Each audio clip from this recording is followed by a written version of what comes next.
आर्यन पढ़ने में काफी अच्छा था और इसलिए उसका एडमिशन शहर के एक अच्छे कॉलेज में हो गया था। पढ़ाई में अच्छा होने की वजह से ज्यादातर लड़के और लड़कियां आर्यन की मदद लेते रहते थे।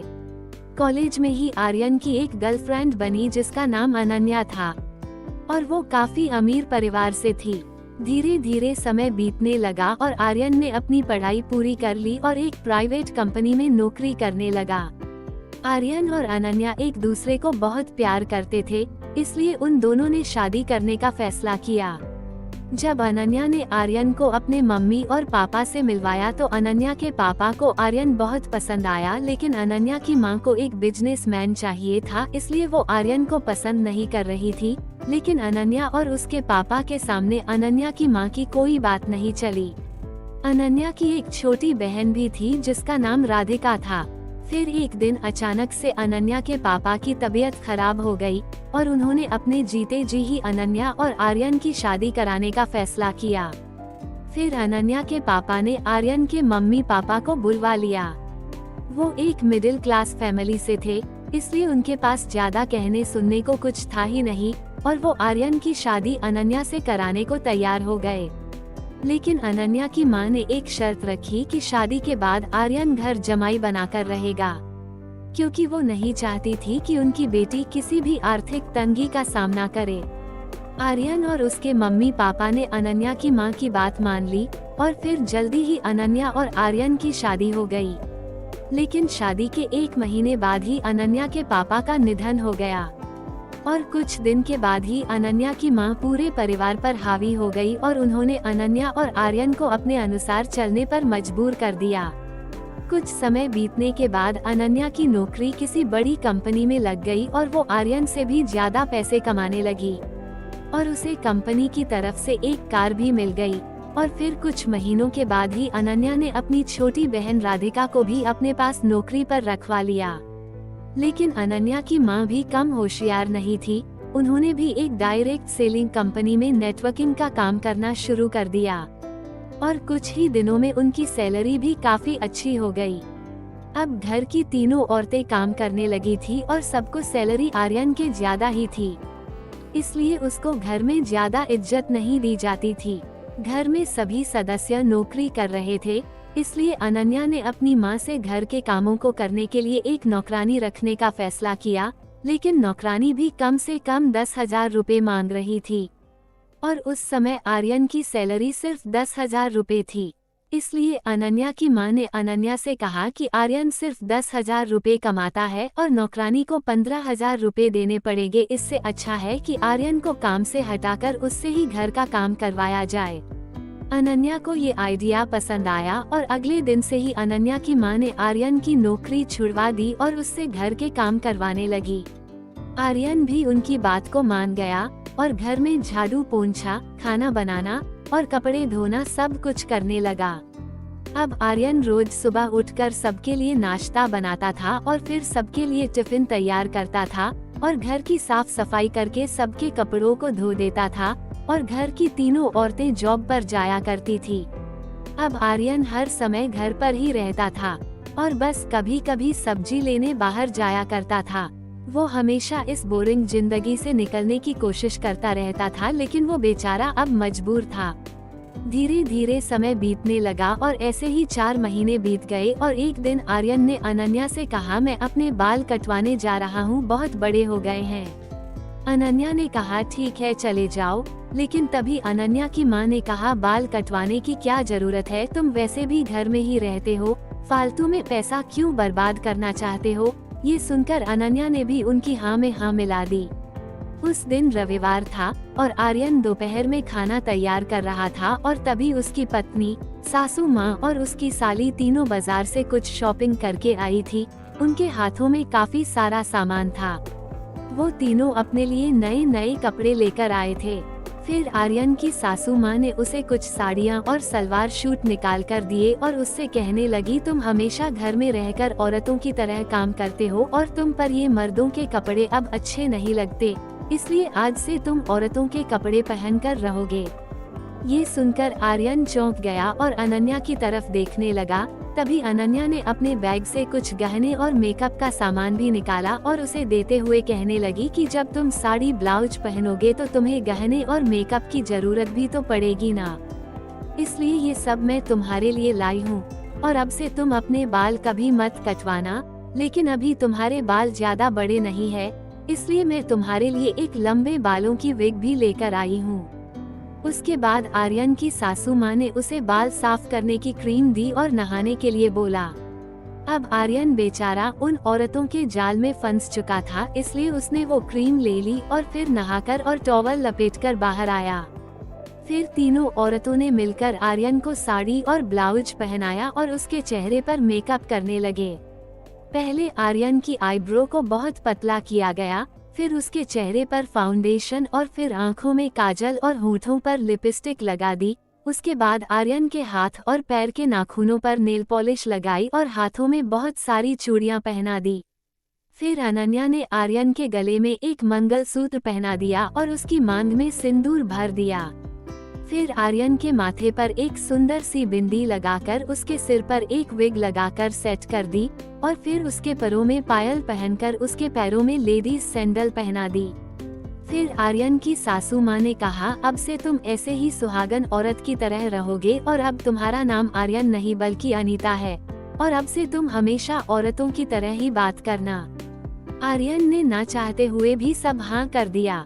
तभी राधिका ने कहा, लेकिन दीदी आपने भाभी के नाक और कान तो अभी छेदे ही नहीं। तभी आर्यन की सासू माँ एक सुई लेकर आई और आर्यन के कानों में छेद करके उसमें बड़े बड़े झुमके पहना दिए और फिर आर्यन की नाक में छेद करके उसमें एक नथ पहना दी। अब आर्यन पूरी तरह से अनीता बन चुका था। उसे देखकर कोई कह नहीं सकता था कि वो एक लड़का है।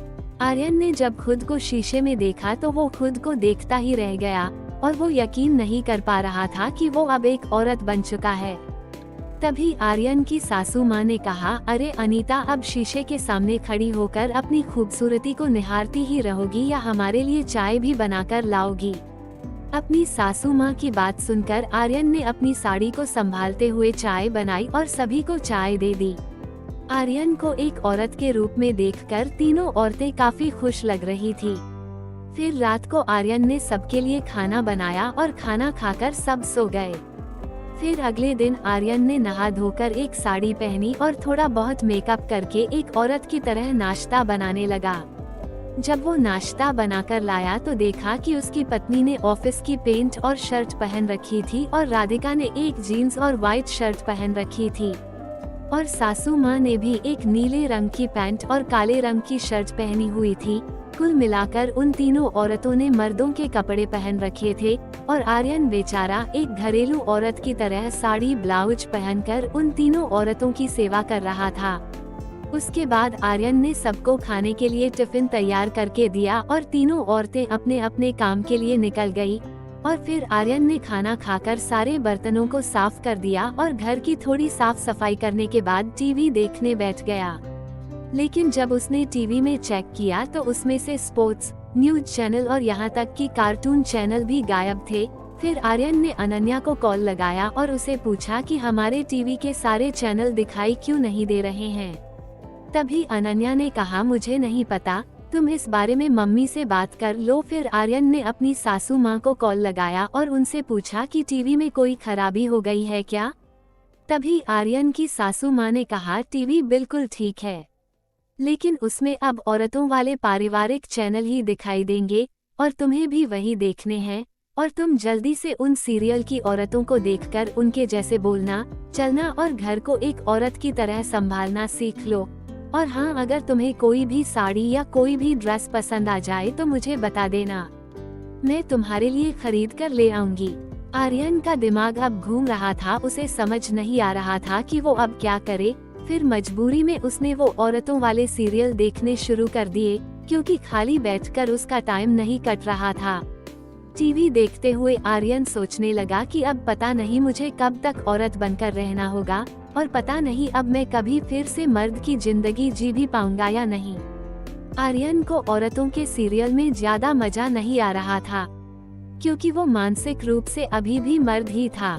तभी दरवाजे पर घंटी की आवाज सुनाई दी, लेकिन उसने कोई ध्यान नहीं दिया। जब उसको घंटी की आवाज दोबारा से सुनाई दी, जब आर्यन ने दरवाजा खोला तो देखा कि पड़ोस में रहने वाली एक औरत खड़ी थी, जिसका नाम सुनीता था। उसके साथ में एक छोटी सी बच्ची भी थी। फिर उस औरत ने आर्यन से कहा, तुम अनीता हो ना, अनन्या की मौसी की लड़की? सुबह ही अनन्या ने मुझसे कहा था कि उसकी मौसी की लड़की आई हुई है, जरा उससे मिल लेना, उसका भी मन लगा रहेगा। बस यही सोचकर मैं तुमसे मिलने चली आई। ये सुनकर आर्यन ने कहा, हाँ मैं ही अनीता हूँ, आइए बैठिए। सुनीता के साथ आई हुई बच्ची आर्यन को आंटी कहकर बुला रही थी। अपने लिए आंटी शब्द सुनकर उसको काफी अजीब लग रहा था। फिर वो दोनों बैठकर बातें करने लगे। तभी टीवी पर एक सीरियल आने लगा जिसमें एक आदमी ने औरत के कपड़े पहने हुए थे और घर के काम कर रहा था। ये देखकर सुनीता हंसने लगी और आर्यन से बोली, ऐसे मर्द जो कोई काम धंधा नहीं करते, उनको ऐसे ही औरतों के कपड़े पहनाकर रखना चाहिए, तब इनकी अकल ठिकाने पर आएगी। ये सुनकर आर्यन को लगा जैसे कि वो औरत आर्यन को तना दे रही है। फिर काफी देर तक दोनों ने बातें की और फिर सुनीता अपनी बच्ची को लेकर चली गई। सुनीता के जाने के बाद आर्यन सब्जी काटने लगा। उसके बाद उसने पकौड़ी बनाने का सामना तैयार किया। तभी आर्यन की सासू माँ और राधिका घर पर आ गई। उनके आते ही आर्यन ने चाय बनाकर अपनी सासू माँ और अपनी साली राधिका को चाय पिलाई। चाय पीते हुए आर्यन की सासू माँ ने कहा, देखो सुहागन औरतों को हमेशा सिर पर दुपट्टा ओढ़कर रहना चाहिए, इस बात का ध्यान रखा करो। आर्यन ने कहा, ठीक है माँ जी। तभी अनन्या अपना ऑफिस का बैग लेकर अंदर आई। ये देखकर अनन्या की माँ ने आर्यन से कहा, तुम्हें बिल्कुल अकल नहीं है क्या? जब किसी औरत का पति काम करके घर वापस आता है तो औरत को उसका बैग लेकर रखना चाहिए, लेकिन तुम्हें कुछ समझ में नहीं आता। अपनी सासू माँ की बात सुनकर आर्यन ने उनसे माफी मांगी और कहा कि आगे से मैं इस बात का ध्यान रखूंगी। आर्यन की सासू माँ आर्यन को एक बहू मान रही थी और उसको पूरी तरह से औरतों की तरह रहने को कह रही थी। उसके बाद आर्यन ने सबको खाना बनाकर खिलाया और खुद भी खाया और फिर सारे बर्तनों को धोने लगा और अनन्या टीवी देखने चली गई। आर्यन जब काम कर रहा था तो उसकी चूड़ियों की आवाज बाहर तक सुनाई दे रही थी और जब वो चलता था तो उसके पैरों के पायल भी काफी शोर मचाने लगती थी। फिर जब सभी अपने कमरे में सोने के लिए चले गए तो अनन्या ने कहा, ये क्या है अनीता, तुम्हें पता नहीं क्या, जब एक मर्द काम करके थका घर आता तो उसकी पत्नी को कैसे उसके पास जाना चाहिए। आर्यन ने घबराते हुए अनन्या से कहा, जी मैं कुछ समझी नहीं। तभी अनन्या ने कहा, ये क्या हाल बना रखा है तुमने, बाल बिखरे हुए हैं और चेहरे पर मेकअप भी नहीं है, कम से कम दूसरी औरतों की तरह थोड़ा ढंग से तो रहा करो। फिर आर्यन ने जल्दी से अपने बालों को ठीक किया और फिर अपने चेहरे पर थोड़ा सा फाउंडेशन लगाया और फिर आँखों में काजल और होंठों पर लिपस्टिक लगाई और माथे पर एक बिंदी लगाकर अपनी मांग में सिंदूर भर लिया। फिर अनन्या ने आर्यन को देखकर कहा, अब भी तो तुम एक औरत जैसे लग रही हो, मेरे सामने हमेशा ऐसे ही रहा करो। और फिर दोनों बातें करते हुए सो गए। फिर अगले दिन उठकर आर्यन ने फिर से रोज की तरह साड़ी ब्लाउज पहनकर और मेकअप करके अपनी मांग में सिंदूर भर लिया और हाथों में चूड़ियां पहनकर सबको नाश्ता दिया और फिर सबके जाने के बाद वो घर की साफ सफाई करने लगा। और घर का काम करते हुए वो सोचने लगा कि वो भी क्या दिन थे जब मैं अपने ऑफिस जाया करता था और बड़ी खुशी के साथ जहां मर्जी घुमा करता था, लेकिन अब इन बातों को सोचने से क्या फायदा। फिर ऐसे ही दिन बीतने लगे और अब आर्यन को भी औरतों की तरह जिंदगी जीना अच्छा लगने लगा था। और फिर एक दिन उसने अपनी सासू माँ और अनन्या से कहा, आपने मुझे जबरदस्ती एक औरत की जिंदगी जीने पर मजबूर किया था, लेकिन ये सब मेरे लिए बड़ी खुशी की बात है कि अब मैं एक औरत बन चुकी हूँ और अब मुझे पता चल गया है कि एक औरत होना कितने गर्व की बात है। आर्यन के मुंह से ऐसी बातें सुनकर सब खुश हो गए और फिर कुछ दिन के बाद अनन्या ने एक बच्चा गोद ले लिया और उस दिन के बाद से आर्यन अब अनीता बनकर जी रहा है और अब वो एक बच्चे की माँ भी है और उसको अब अपने परिवार वालों से कोई शिकायत भी नहीं है, क्योंकि उसे औरतों के कपड़े पहनकर और सज संवर कर रहने में बहुत खुशी मिलती है। प्लीज मेरे चैनल को लाइक करो और सब्सक्राइब करो, बहुत मेहनत लगती है वीडियो बनाने में। और अपने क्रॉस ड्रेसर दोस्त के साथ शेयर करो। मैं आपके लिए नई नई वीडियो लाती रहूंगी, प्लीज सब्सक्राइब करें।